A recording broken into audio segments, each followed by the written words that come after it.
It's not peer pressure. It's just your turn. It's cracking, guys. Homer Yusof here.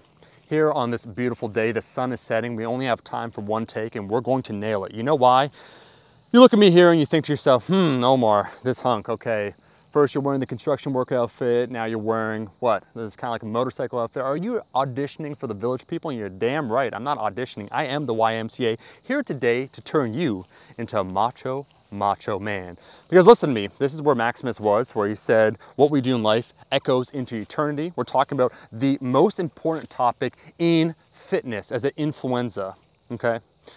The spiritual warfare that goes on these days for the average lifter. Why choose to remain natural? And this seems like a very simple question, and some people might be saying, we've heard this topic a dozen times. So I think it's more important than ever before. I really do. For a few different reasons. One, there are more rewards for those who go with the enhanced route. Let me be perfectly clear here. With the algorithm, with monetary compensation, the way things work, Instagram, TikTok, YouTube, it doesn't really matter. If you go the enhanced route, you can monetize your product, your body, your vessel. So what you sell, the programs you have. If you look better, more people will click on you. That's just a fact. We've tested this with thumbnails. I have from running advertisements as it relates to Rascal, a lot of data to back this up. I think this is obvious. It's self-evident, so we don't really need to get into that. But why then choose, one, when you could be compensated a lot more, and two, from an external validation standpoint where everyone's like, oh my God, you're so cool, look at those muscles. Why would you choose to remain natural when your journey would take twice as long, 3 times as long? Maybe you'll never get there. In fact, I would say that if one was to choose the enhanced route, and it sounds like I'm convincing people to go with the enhanced route, that you could achieve what it would take a natural lifter 8 or 10 years in 2 to 3 years. So why not shorten that path? And that is the problem right there, because I think all too often we focus on the end result. We're not focusing on the journey. And that sounds trite. That sounds like some sort of coping response from a natural lifter. But I genuinely mean this. And we're going to explore that in this video today as a lifelong natural, why I choose to remain. And it's very simple. It has to do with a promise I made to myself. When I first started really lifting, and I'm like, this is a hobby I could do for the rest of my life. I said, okay, it needs to add to the rest of what I'm doing in my life. It can't subtract, right? And when you take a look at the sum total of what you're doing, lifting really provides a lot of qualities that we don't necessarily talk about. Robustness, self-efficacy, self-confidence in what you can do, perseverance, dedication, discipline, all these key character qualities that you can build along the way.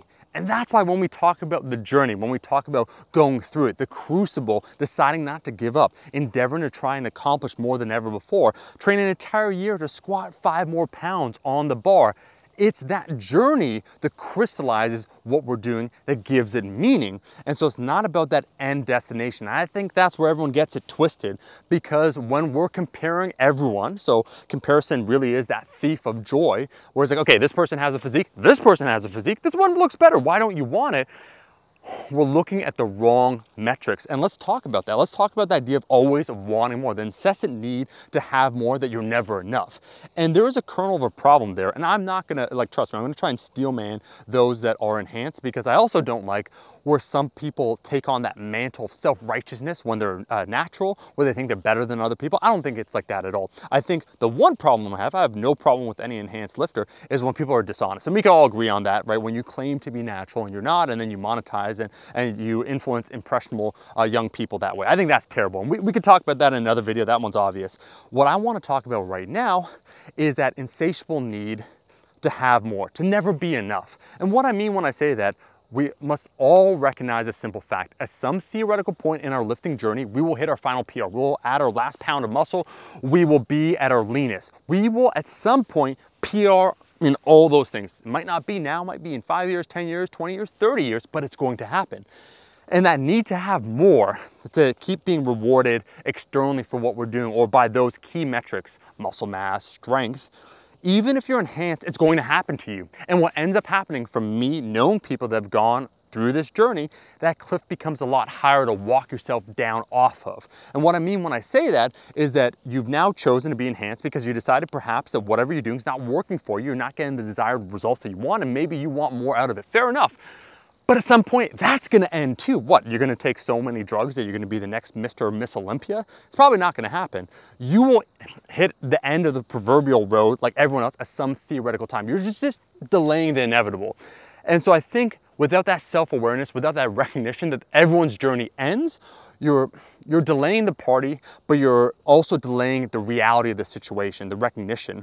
And I think the overemphasis on the end point rather than the journey robs you of all the key qualities that lifting has to offer. And that's the epiphany that I had over time. When you first start doing something, when you endeavor to be excellent at any craft or any skill, you don't have that self-awareness, right? You just want to lift because you want to look good, you want to be on the beach, you want to do all those things. But a self-awareness, an introspection gets developed over time that allows you to understand why you do, what really makes you tick. And inevitably, when you see the people that stick around for a long period of time, there's a lot more qualities that they'll tend to derive. And that's why I do take umbrage. I do take some issue with some whippersnappers. They'll say, to any natural, I do think there's a heavier burden placed on a natural lifter because the journey isn't nearly as exciting, right? Who wants to observe? They'll say like, oh, Omar, they view it as being disheartening, right? Where they'll view me lifting for an entire year and I had maybe 2-3 pounds of muscle, maybe, right? At this point in my life, I've been lifting over a decade. Same idea with the squat, like on the overhead press. I had a banner year in 2021, Walter. I increased my overhead press by 10 pounds. It was remarkable. But even still, I was like, what? You're gonna do all that just for that reward? And the framing is the problem there because I think in the modern context, because we're constantly comparing to one another, it truly seems like it's never enough.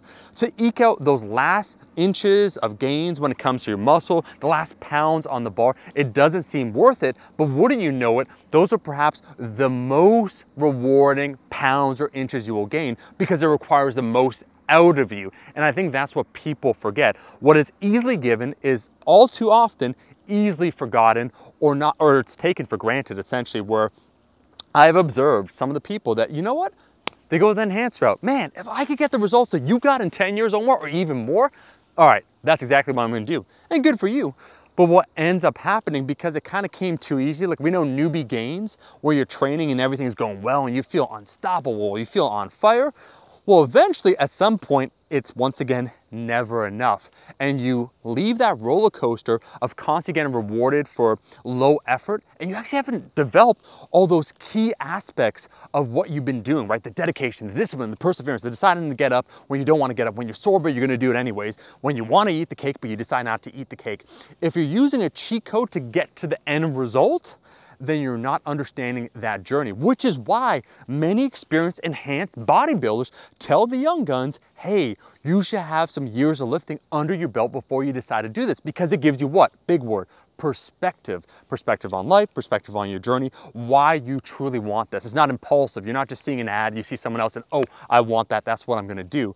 And I think it's that mindset, right? Where, oh, I see that, I want that. Oh, that's the shortcut, let's get it. Rather than understanding what it took, that develops a lack of appreciation. And that's why when we PR, when I see my man Walter here, who is going to deadlift, drug tested, 800 pounds, the celebration that you have upon achieving such a momentous, tremendous occasion is unrivaled, because only you know what went into that in order to get it. And I think lifting for me, if I had to summarize it, those metrics, the strength, the muscularity that you build, that's the tip of the iceberg. The qualities that you developed from endeavoring to basically tackle more and more goals of increasing complexity over time, that's really what's rewarding about this journey. And if you only decide to focus on that raw number or compare yourself to other people, you'll inevitably always be dissatisfied. And that's my message to everyone watching this video. You need to do it for the right reason. You need to be asking yourself these questions. And I think that fundamental question of why would you choose to remain to be natural? The better question, as my boy Alan Thrall, he made a fantastic video recently on steroids, is people say, why not use steroids? The better question is, why use steroids? And I think there's that veil of understanding, there's that knowledge asymmetry that I joke about with my boy Eric Helms, that until you go through it, you won't understand it. There's sometimes an experiential knowledge that's gained from going through the process that's hard to even talk about, convey over a video unless you've been through it. And so I could say this from lifting over a period of the last decade that the meaning I derive from my lifting has only increased over time. The PRs that I get, while they only seem like 5 pounds, while the muscle only seems like 2 more pounds, they mean that much more to me. So just remember that when you're watching, when you're comparing yourself to others, when you're just looking at some key metrics and you're wondering, am I really satisfied? Ask yourself why you're doing this. And if you endeavor to go through that crucible, if you decide not to give up, if you decide to really test yourself over a period of time, I think you'll be amazed by what you accomplish. Don't rob yourself of that journey. That's basically what I want to talk about as this sun is now perfectly setting. We have maybe a minute or two before it gets completely dark. We're out here in these fields just spitting some truth. Thank you so much for watching this video. Damn, does it feel good to be back. You know, I have to say everyone's been too damn kind. This comeback has gone better than expected, which I don't like, if I'm being perfectly transparent. You could go ahead, you know, I'm not even gonna tell you to like the video because you know what you need to do. Make your own informed choice, as we say. And I could tell you this, we're back every single Monday. So guess what? I guess I will catch you in the next video, and I have one more message. Come closely. Eat your fucking vegetables.